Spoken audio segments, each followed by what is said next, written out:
Niggas got battle rap out here looking like the new episode on Gangland. The hell's going on with battle rap? Y'all out here bugging in these streets. This is crazy. Yo, we finally got the response from Brizz Rawstein.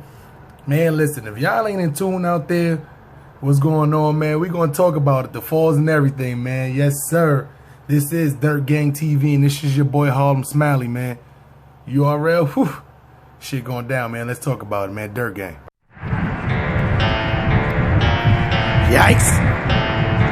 Side block, man. It's current low. You are now tuned into Bossman Tough Beats. Y'all niggas already know what it is, man. Shout out from all the 30s, man. All the way from 35th and Edgecombe, all the way to Crenshaw, man. Y'all already know, man. It's 30s. I'm just a Brooklyn Crip from a Harlem set. Show some respect. If not, cuz, put it in check. I'm up next. It's your boy, man. Harlem Smiley. This is the one, the only Dirt Gang TV. Woof. Battle rap out here. Looking crazy. Looking like the jungle out here. What?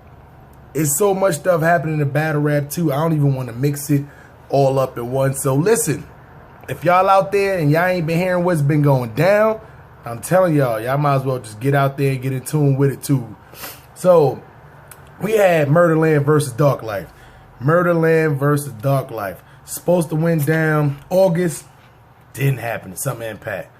Then we had Summer Impact Reloaded. They should have named it The Matrix Reloaded. Cause whew. Listen, I had to take a sip on that one.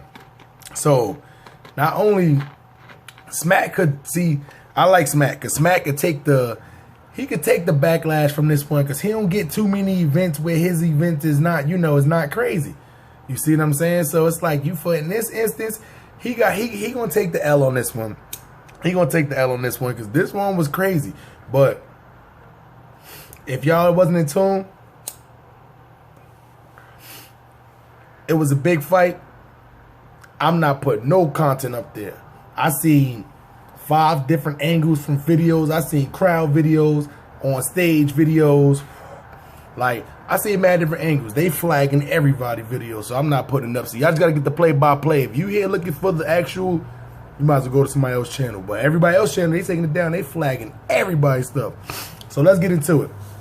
First round, Dark Life go. Crazy first round. Everybody that heard the blogs before, most of y'all done got the pay-per-view. A lot of this was it was a free event, so a lot of y'all was watching it ready to. So we not coming with no bars, anything like that. We just gonna get right into it. First round, they have a pretty decent first round. You already know they got chemistry together. They battle in New York a lot, even though they're not from New York. Great chemistry together. The chemistry was there. They was good money. First round come, you know, they was good. They bring up Murda Mook's mother. So, your mother's a bitch.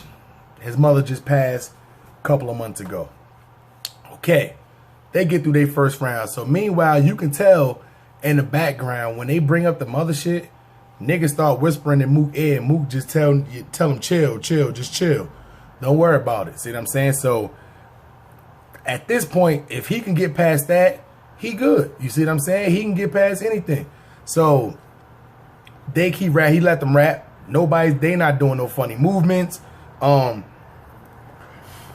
It was a couple of times where Mook was walking in front to the crowd, and a lot of people not bringing this up, which is a very important factor.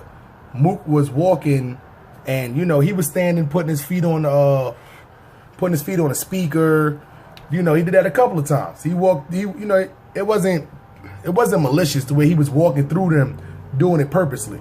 But he was definitely walking through there to, you know, basically in a nutshell, you know, disregard what they were saying. So what happens is in battle rap, right? If you doing stuff while other people rapping, it takes away the attention from them. So it could be a fireball, but it's going to go over their head because the other person that's, you know, the other person that's rapping, the other person that he's rapping against, is, you know, it's kind of strategic to kind of make them fuck up, you know, to with the fact that, you know, if you go do something stupid, like, you know, they say a bar and you like, oh, see what I'm saying? And, you know, the crowd is looking at you instead of catching his ball. Or if you walking through there and you making faces, they paying attention to you rather than paying attention to the ball. Here's the problem with it though. If you know your bars is good enough and you came there with 1,000% of your bars, you shouldn't have to use that strategy, because all it's going to do is take away from a classic. The whole goal of this, if you a battle rapper, right, is to win the battle. But then after you win the battle, you also want it to be a good battle to where it can have replay value. Because the more replay value, the more money the leagues make, the more money they're making on YouTube, all kind of stuff like that. The more money they're making in venues, the more money, the more now you're getting booked more. Because now they making their money. Now we can book him because now he got replay value.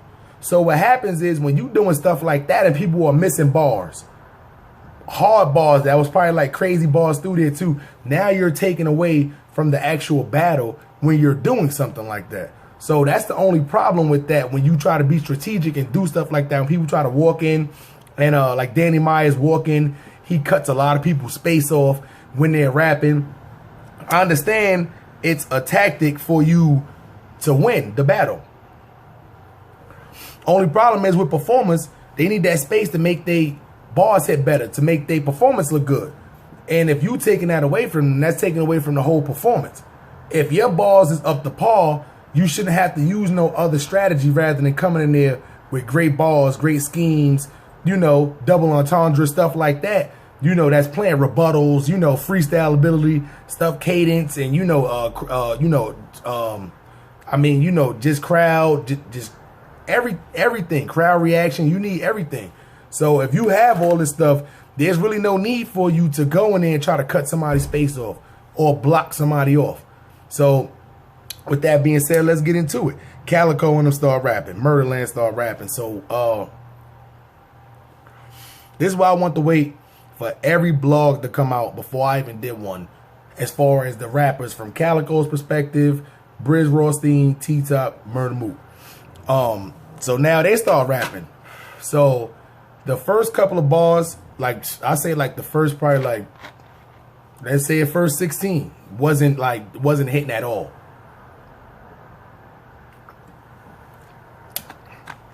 This close, the niggas start like actually like booing.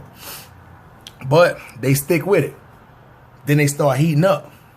Murda Mook spit a line to T-Top about how he used to sell his mother crack. He couldn't do that. He would go out and just kill a nigga just to bring his mother back. You know, it was something of the, instance of that situation. And from there, they had probably like another 8 bars that was hitting. So you could tell they were starting to heat up. Now, the reason why I bring up I waited for everybody blogs to come out is because they said that's what they wrote and added it. Now, you know, when shit happens, as far as like your date get changed for whatever reason, you always add stuff and you got to pretty much update your stuff. Same thing you got to do with your computers and your phones. You got to update your bars when something gets changed. If you had a battle and somebody got locked up and they placed the battle 3 months later, 4 months later, that's something that you could incorporate inside your material. So you probably end up, writing new stuff. That happens a lot. So in that instance, they must have found out what really happened in North Carolina and threw those balls in there. Now, once again, if you ain't got the app, go get the app. I don't know if this I didn't watch it live. So when I came home, I'm like, why is it only like 12 minutes? What's happening in here? Did they mess up the stream or something? Nah, this was crazy. So anyway, they get, so Murda Mook starts spitting bars. He's looking at T-Top, rapping at T-Top. All you see from a perspective from the actual, first-hand video is that he gives Murda Mook a bump. Boom. Bump smooth. After that, you pretty much, in a nutshell, see Mook turn around and try to give him like a little, a little form. So when he gave him the little form, he's still rapping though. Brizz grabs his hand. So Brizz grabs his arm. Murda Mook grabs his arm back. And next thing you know, Murda Mook swing. And all haywire go. It went crazy. So that was the initial thing that had came out before everybody was putting out, videos. I had a couple of people, inbox me some, you know, some direct, you know, I got like the whole, it's like 9 minutes and change, one of the videos or something like that, that I got, you know, of the full video. It was a lot of stuff that happened behind the scenes that didn't happen on stage that people really don't know about. Lucky for you, Dirt Gang TV, man, we gonna get into it. So, what happened was, for Brizz Rawstein's perspective, he said when Mook was rapping, Mook was giving him elbows. Like, everybody know when Murda Mook talk to you, when Murda Mook telling you a joke, when he rapping, he one of them people that touch you all the time. He touch you all the time. He's one of them people. Me personally, I can't stand when people do that stuff. But I got a lot of people who do stuff like that. So if you know that that's that person, you know that that's that person. Niggas been around Murda Mook long enough to realize that's him. I don't know him personally. I see it all the time. Because I got people that's like that all the time. They laugh and tell each other, ha ha ha, I want to grab. He do that all the time.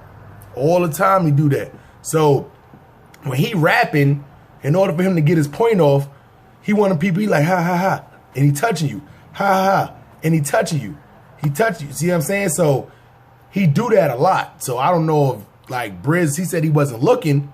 So once he seen it was Mook, he like, oh, Mook trying to, you know, Mook trying to move me out the way. Let me hit him with a little rebuttal of the, you know, This from Mook. I mean, this is from Brizz Rawstein's perspective, because we never got Brizz Rawstein's perspective. Shout out to 15 Minutes of Fame. They had a good interview. Listen, Uncle Rod, you out there doing your thing, getting everybody's perspective of it, man. I appreciate it. So he said he didn't, you know, he didn't know, you know, he didn't know. It was what's the name so bad. So he said when he grabbed his arm, by the time Mook hit him with that, when he hit Mook with the shoulder shit, he lost his balance. So when he was coming back up, he lost his balance. So what he did was, when Mook was throwing his little forearm back, he grabbed it to try to keep balance. So it kind of makes sense, but then it don't. If that's a lie, that's probably the best lie you could probably come up with. Let's just be honest. You see what I'm saying? Because anybody know if you lose your balance, the first thing you try to do is try to grab something. And I can see because he hit him with the head. So he probably tried to put the force on it. Then he probably lost his, you know, so it makes sense. But it didn't look like that even from the third and fourth look of it. See what I'm saying? So, you know, he said he grabbed his arm, he lost his balance. So at that point, you know, that's when Mook threw the punch. And then he said what he did was, it was a melee going on. So he threw the punch. I mean, Mook threw the punch.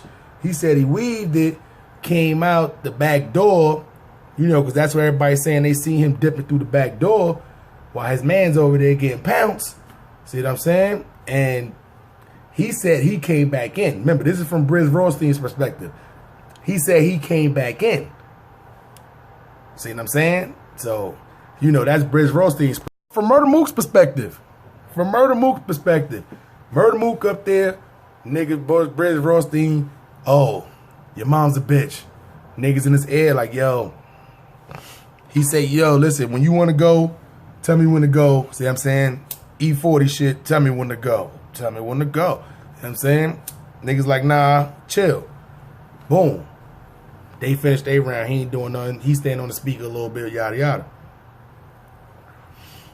Second round come up, they rapping. He rapping at T-top. He rapping at T-top. Next thing you know, Brizz Rawstein shoulder checks him. So he said,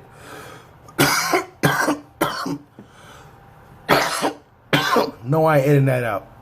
It's that gas. Y'all already know what it is, man. Y'all tuned into the strain of the day, man. Y'all know what it is, man. Dirt Gang TV. Anyway, he said he shoulder checked him. Boom. So he said anybody know if you get shoulder check, your first instance is try to block it. He blocked it. Brizz grabbed his arm. So he felt like he can't tussle. He can't get away from it. So he said the first instance he do, try to get out of it. Boof. He throw the punch. You see what I'm saying? So everybody already know, like, if you feel like you in a situation, your first instance is to try to get out that situation, especially from the hood. You've been in fights before.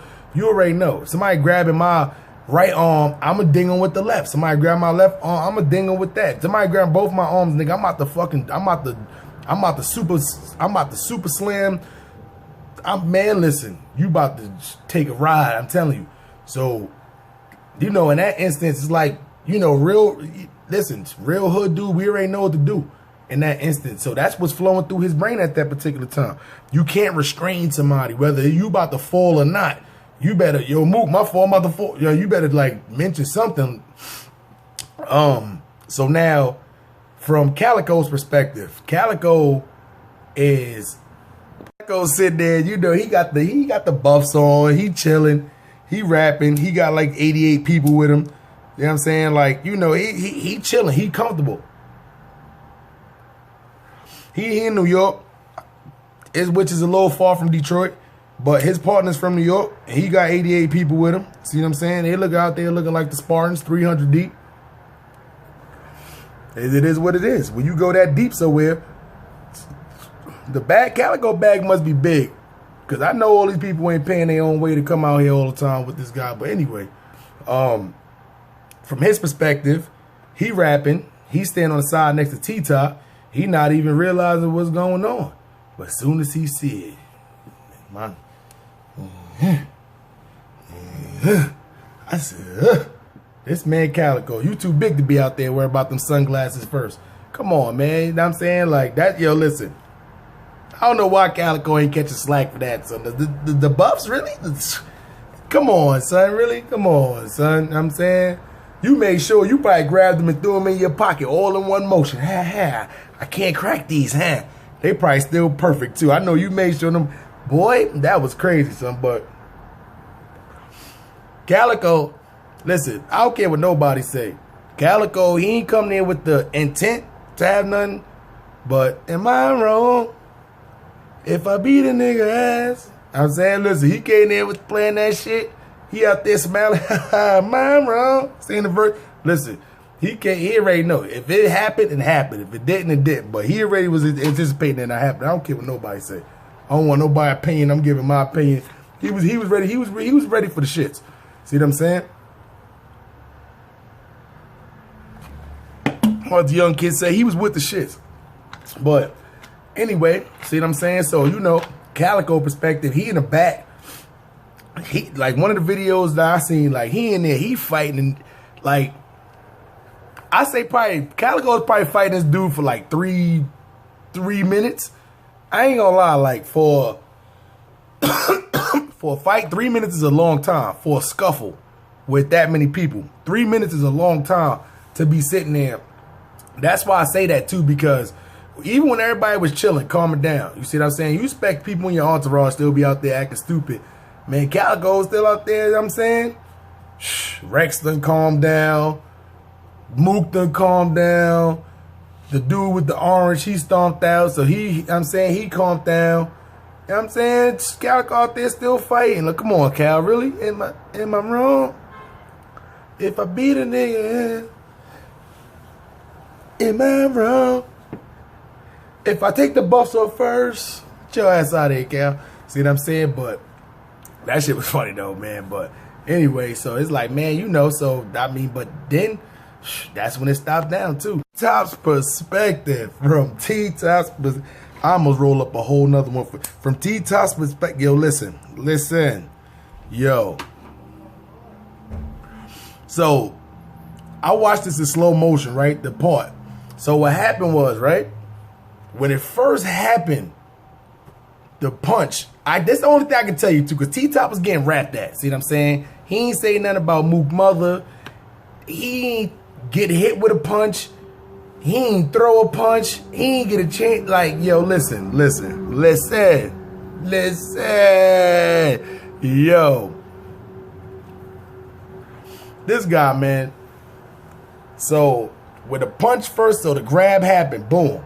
He looks over like this, boom. Then he's standing there, so then the punch happened, woof.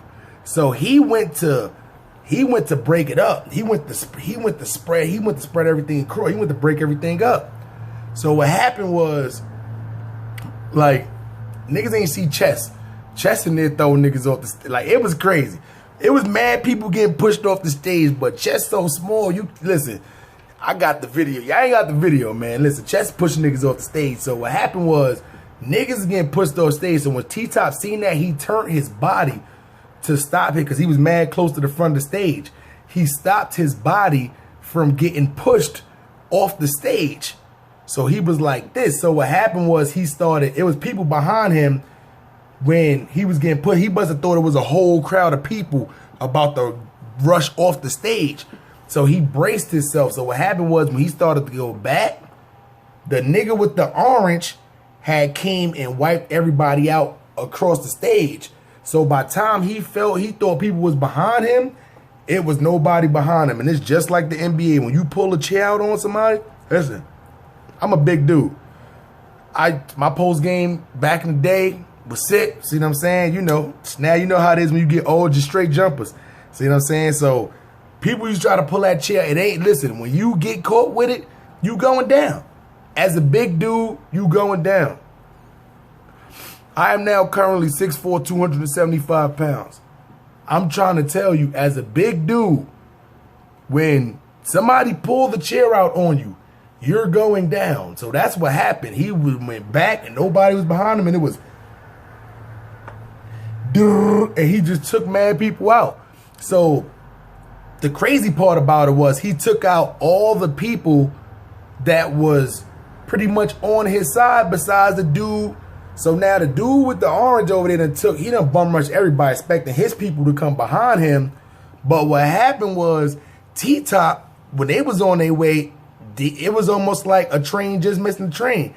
Orange dude came, whoosh, T-Top back, zhoosh. So when they people was coming, T-Top took this, just took him down. Took him down to the floor. See what I'm saying? So he over there in no man's land. It's like when you cross the border and your troops ain't come with you. And you over there and all you can hear is, am I wrong if I beat a nigga ass and get stomped on? You know what I'm saying? Am I wrong if I beat a nigga ass? You know what I'm saying? Yo, what? That nigga was over there getting, but I give it to him though. I give it to him because he took like 4 people out off that. Listen, he took mad people out. But like once he got over there and got on that camera view, woo, am I wrong? On beat to him. But anyway, see what I'm saying? But yeah, man, that's crazy, man. But the unknown person in the situation is Chess. Chess off that and push niggas off the get the fuck up. You know what I'm saying? Yo, I'm telling you. That shit was crazy, son. But yeah, man, if you ain't see it, man, that was crazy. So that's my take from after hearing everybody's interviews and seeing the videos and seeing, you know, from perspective, that's everybody's, you know, angle and what they thinking, and from, you know, my perspective of the fact. So now here's what I think about the whole situation, right? Brizz Rawstein, I'm not even gonna lie, my nigga, it was acting like you was on drugs. Like you was doing, like you always energetic and doing like out of the ordinary stuff. But it was looking crazy what you was doing. First off, like you said you didn't know Murda Mook mom passed away. If you didn't know that, no harm, no foul. Let's skip past that though. Because he let it go, so we should let it go. Because that was a part of it, but that wasn't really the cause and effect of what happened. So let's pass that. With that being said, you still was making moves that you shouldn't have been doing while he was rapping. Because once again, you and T-Top had a great first round. It was no need for you. Only people who do stuff like that is motherfuckers that's like losing. People that's like actually like just losing. Y'all wasn't losing. They was like, as far as where they was at in their round, they was just starting to heat up. So in that point, if they would have just so-called jerseyed in like a couple of bars, even though that they said that they wasn't, y'all would have still been in good mood. You see what I'm saying? So there was no reason for you to do that. So the moves you was making was crazy. Now, if he really was bumping you and all that, then you should have, like, I mean, you should have just grabbed him and been like, yo, see what I'm saying? Stop bumping me. Or you could have just slapped his arm off, yo, stop bumping me. See what I'm saying? Stop touching me. You could have just did that. See what I'm saying? So that's where you messed up at. All right, Moot, I understand. You emotional. Can't nobody tell you a pain of losing a mother except for somebody who actually done lost a mother. My mom is still alive. God bless. You know what I'm saying?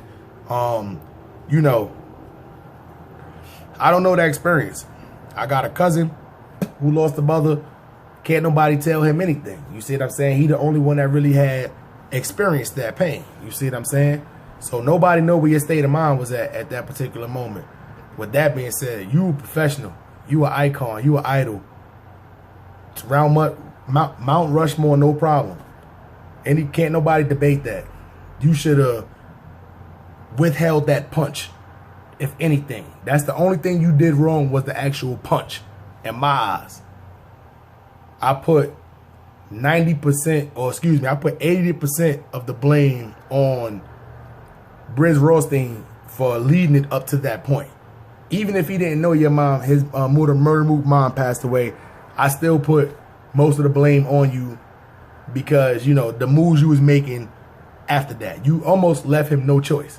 See what I'm saying? And because he got a reputation to uphold as a grown man, you almost left him no choice.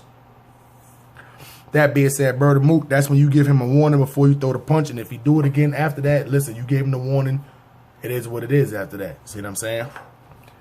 That being said, both of y'all niggas are stupid because I know Smack like, yo, ain't nobody getting that second half, son.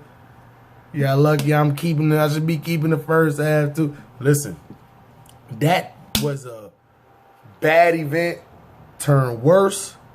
URL, y'all still the greatest. You know what it is. Even Jordan done had some bad games before. Kareem done had some worse ones. Everybody know that. See what I'm saying? I'm pretty sure they're gonna bounce back hard from this. This wasn't like it wasn't like they had a major event that went bad. You know, like, listen. Well, anyway, we'll talk about that in the next one, man. Yes, sir. So with that being said, man, this is your boy Harlem Smile, and this is the one and only Dirt Gang TV. Yes, sir. And if you're new to the channel, hit the subscribe button. And if you've been here before, you like the content, man, just hit that thumb. With that being said, man, 2 thumbs, man. Dirt Gang.